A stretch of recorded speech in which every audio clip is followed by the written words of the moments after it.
Alors, deux choses que je vous montre ici. Premièrement, au niveau de la prise de vue, si vous aimez les objets sur fond blanc comme ça, pour faire notamment du e-commerce, je vous apprends sans doute rien.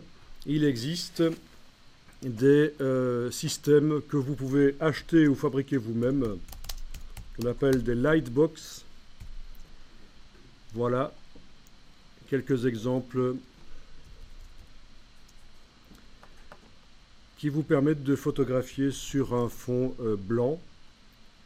Donc typiquement, c'est des boîtes avec un éclairage de chaque côté diffus et ça donne une lumière diffuse. Très vendeur pour vendre des objets sur le web, des lightbox. Et en voilà une qui a été faite pour 3 francs 6 sous grâce à une boîte de carton. Voilà.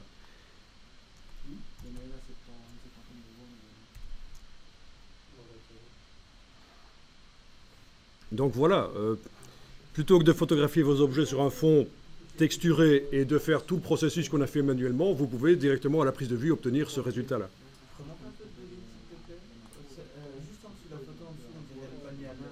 Là, ça c'est transportable. Hein.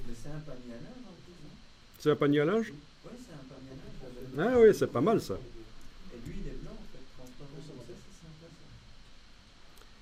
Ben voilà, les lightbox. Alors, deuxième chose que je vous montre ici. Ne faites rien, regardez.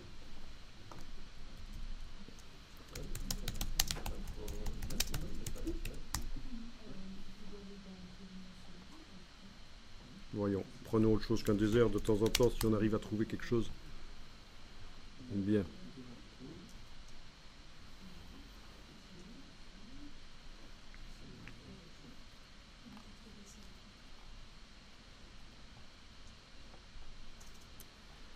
Uh-huh.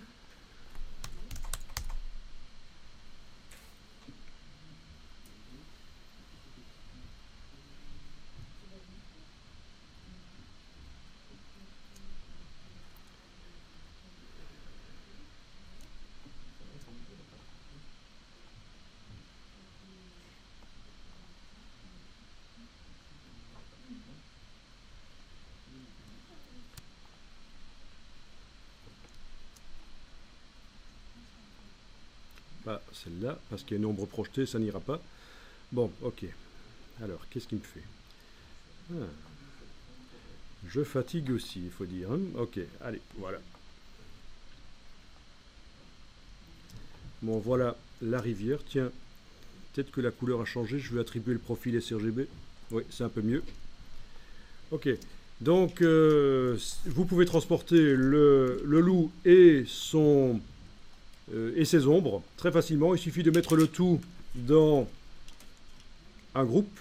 Donc, les ombres et le loup. Je sélectionne tout. Je demande de mettre ça dans un groupe. Nouveau groupe d'après les calques. Ok. Et ce groupe, je peux le transporter ailleurs, dans l'autre image par exemple, voilà. Alors l'autre image est minuscule évidemment, ça fait un peu bizarre. Donc je vais zoomer en arrière, prendre l'outil de recadrage, majuscule Alt, agrandir, valider. Le calque d'en bas, édition, transformation manuelle, majuscule Alt, agrandir. Voilà. Et vous avez votre loup qui est... Eh oui, c'est un loup magique, il marche sur l'eau. Voilà. Donc il est bien intégré grâce à ces ombres et vous avez pu transporter facilement les deux, le loup et ses ombres, parce que vous avez mis ça dans un groupe. Donc voilà, le loup sans ses ombres, c'est foireux. Avec ses ombres, il a l'air déjà d'être mieux intégré au décor. Parfois, il faut aller modifier les opacités des ombres en fonction du décor pour que ça s'intègre encore mieux. Toujours pensez à fermer le groupe quand vous devez le déplacer ailleurs.